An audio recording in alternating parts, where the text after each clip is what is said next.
What's up guys, this is Zen, and here's my advanced guide on how to play Invisible Woman in Marvel Rivals.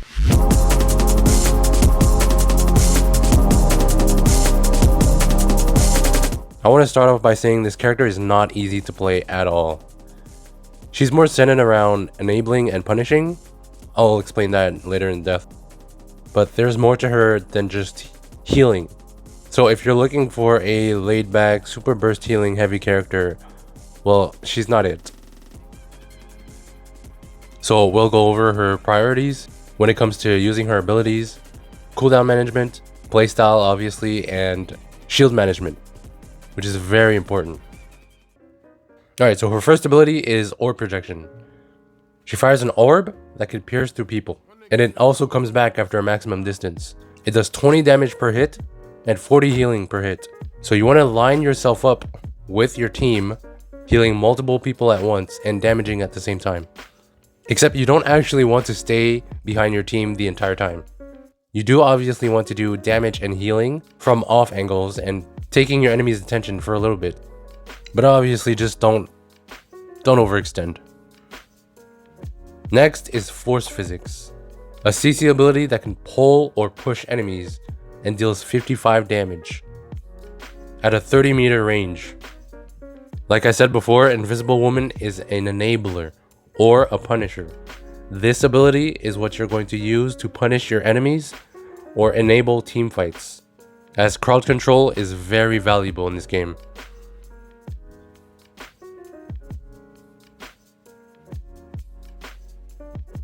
Third ability is Psionic Vortex, a sphere radius damage field that deals 35 damage per second for 4 seconds.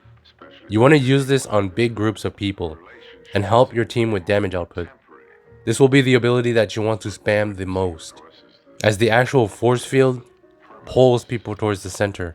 And what's cool about it, you can actually activate this earlier, so you can even use it in the air.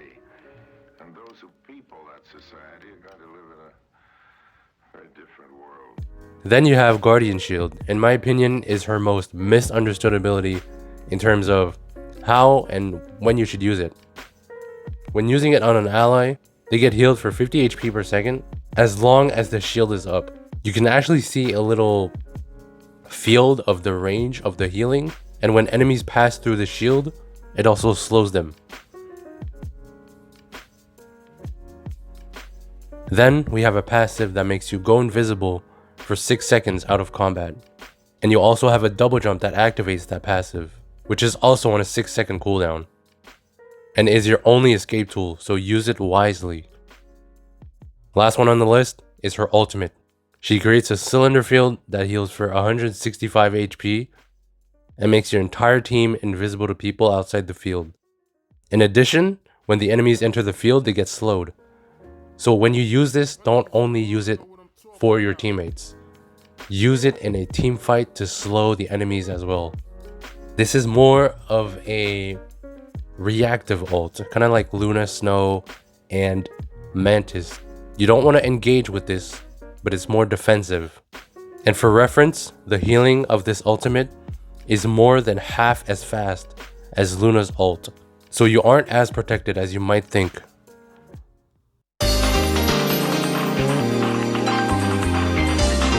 So what exactly is an enabler?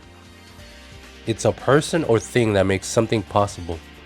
For example, if you use Invisible Woman's Force Physics to pull someone, that will enable your Winter Soldier, for example, to grab them.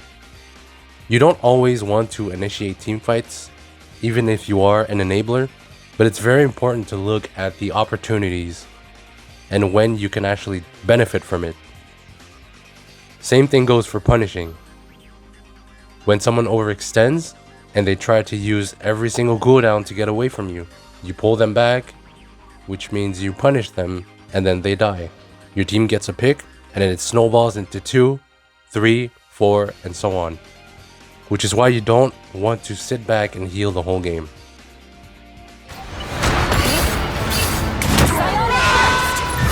Didn't see that coming. So her shield has a maximum health of 300. The important part here is it says before the shield is destroyed. Invisible women can choose to reproject the shield onto a selected teammate at any time.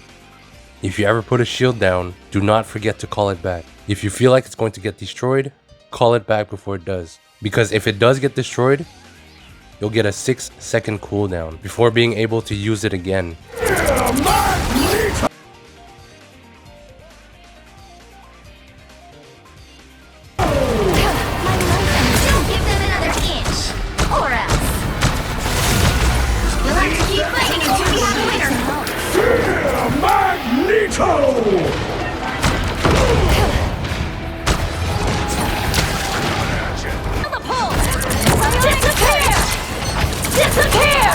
Only 60 seconds left. By the eye of Agamotto!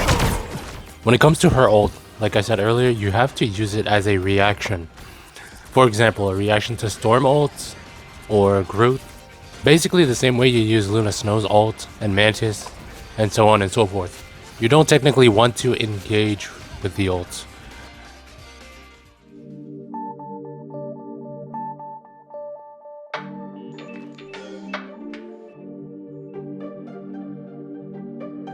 She's not really that easy to play. You just have to be cautious of enemy cooldowns and punishing them.